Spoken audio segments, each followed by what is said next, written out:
Hi, welcome to another episode of Comics Review. I'm your host, Kevin Starkey. First thing I want to talk about today is a graphic novel. It's Whispers in the Walls. And I mentioned this a few weeks back when I picked it up. Let me give a brief history of what I know about this comic. It came out sometime last year, I think, as a monthly thing. I think it was like 6 or 8 issues.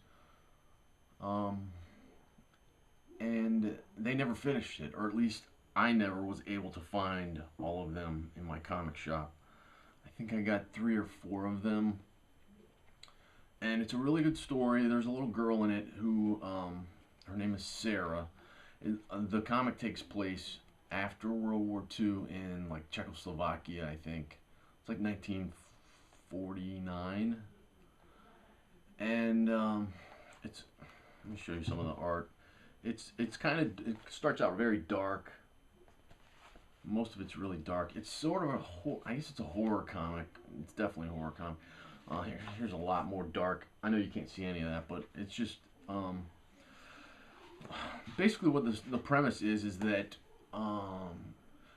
Sarah wakes up. She's in this hospital, and the people working there explain to her that um, there are monsters in the world, basically, and they killed her family, and she's infected, and they're trying to find a cure. There are other people, you find out, that have this, other kids that are in the hospital. Um, the, the monsters are all different kinds of monsters. What happens is you find out Sarah, maybe I shouldn't tell you in case you are interested in this. I'll try to keep it vague then. So the people in the hospital, you don't really know at first what their motivations are. Are they good people? Are they bad? You find out there are some monsters outside of the hospital who are sort of in this battle, good versus evil, with the people in the hospital. And you don't know right away, at least, which side is good, which side's bad, and there's good things about both, maybe. And they want the people and the monsters that are on the outside um, want Sarah to get out and join them. And I'm not going to give much more of it away, but um, there's all sorts of different monsters. There's like a werewolf in here. There's vampires. There's some other kind of creatures and beasts and stuff.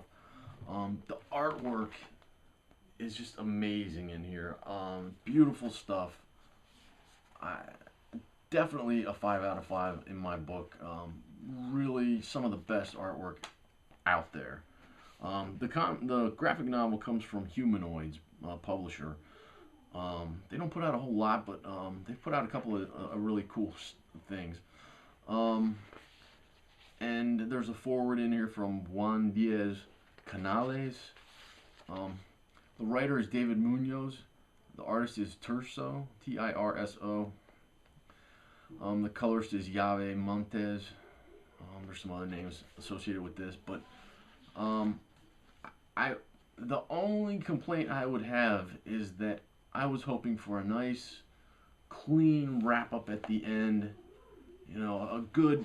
This is the end, and I don't want to give it away, but I'll say this: they could definitely make a follow up to this with some of the same characters, sort of a continuation kind of a thing, which I would be more than happy to collect. Then in the back there's some sketches from the artist, which I enjoy looking at. Really cool stuff. I can't recommend this highly enough. Now the price on the back here is 19.95 US dollars, which for something this would definitely make an awesome movie. I don't know if anyone out there is even pulling for that, or I don't know anything about it, but I would love to see this as a movie. It would be, I think, a huge hit. But really cool artwork in the back of this. Um, have a bunch of different artists doing representations of some of the people, characters in the story. Um, and all of these are really neat stuff. 5 out of 5. Writing's good, the story's good, the art is amazing. I definitely go get that as quick as you can. If you can't find it in your comic shop, check online. Humanoids, I know, has a website. There's some other sites that sell comics that you could probably find it there. All right, that's it. The next comic I'm going to talk about, this is Smoke and Mirrors, issue number 1. This is from IDW. I just finished reading this a minute ago. This takes place in a strange world, a strange universe, I guess, where magic is real. It's a part of the universe, part of Earth. There's this character in here who reminded me of sort of a Steve Jobs type character, and he says, well, they don't make magic, but they sort of almost do. I mean, they understand it. They develop new, things to do. And basically, in this world, in this universe, everything is run by magic. All the gadgets, every cars, everything. And there's this boy in here. His name's Ethan. He's curious. He knows a lot of these magical incantations or whatever they're calling them. And he's sort of, I don't know, he's curious and he's looking at stuff and he's up to no good sometimes, and he gets in trouble with his teacher, and his mom scolds him, and he goes down this weird part of town and finds this magician, and the magician's doing like old school magic. I mean, I know the trick that he's pulling. He has you look at cards and pick one, and then he puts up 4 cards, and then he puts up 5 and says pick one, and then he puts up 4 and says, okay, your card's gone. All of the cards are different. So, but they're all, kings and queens and jacks. So you don't really notice that. You're looking at one card. So it's old school magic, and this kid has no idea how he's doing it. He thinks it's some kind of real magic. And so the kid breaks into the magician's trunk and is shocked to see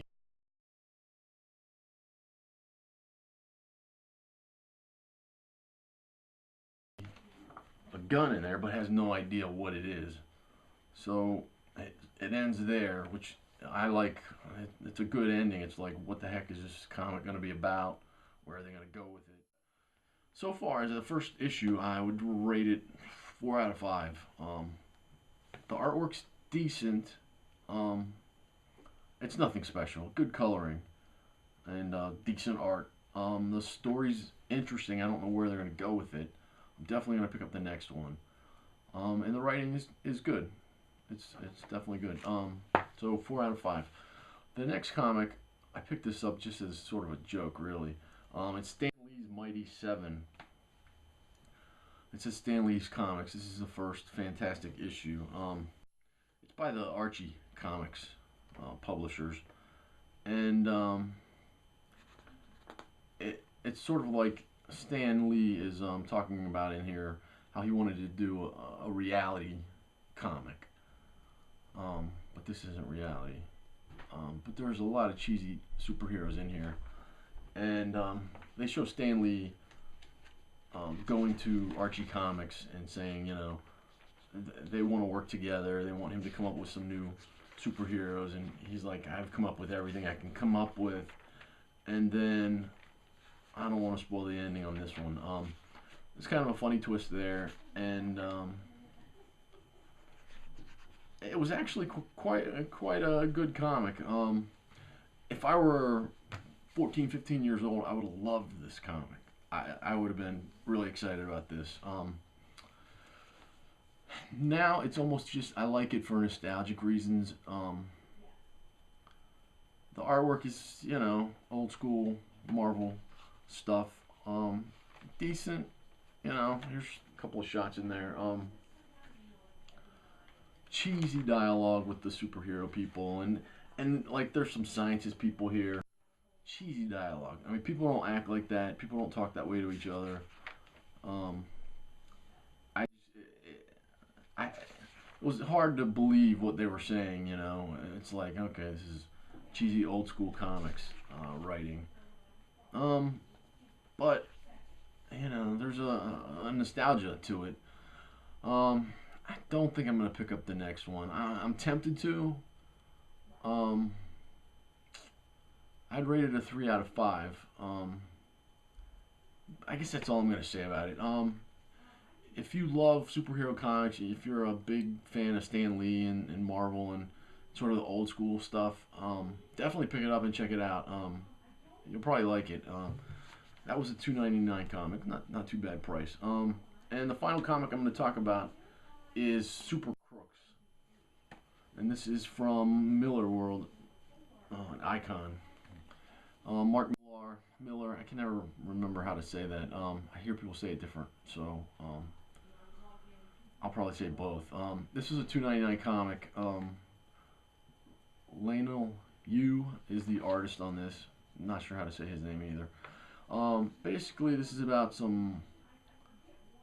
There's a lot of superheroes in the world that this comic takes place in, and there's some super villains, and there's just so many superheroes that the super villains can't get away with anything, and this group basically decides to go somewhere else in the world where there aren't as many superheroes and commit some big crime. And you know, I like the artwork in here.